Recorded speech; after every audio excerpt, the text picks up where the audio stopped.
ता सहित प्रचुर जलीय बाष्प मध्य थाए जोटाटी लिखा है गैस आउ पाउंस जोटा को आम कह ऐश आ क्लाउड।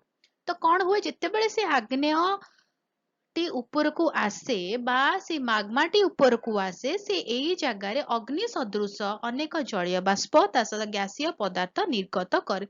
जितेबले निर्गत करे तो से धीरे धीरे कौन हुए ना माग्माटा जेहेतु तरल पदार्थ ताहा धीरे धीरे उपरु तलकू खसी आसे। भूपृष्ठरे जेउ माग्माटी थाए ताकू कुहाजे लाभा बा इंग्लिश रे ताकू आमे कहंती कि लाभा फ्लो कारण इटी पहुंचला परे से जेहेतु तरल अवस्था रे थाए उपरु से तलकू कौन करे ना खसी आसे। एई जो प्रक्रियाटी हुए ताहाको ही कुहाजे आग्नेय उद्गीरण।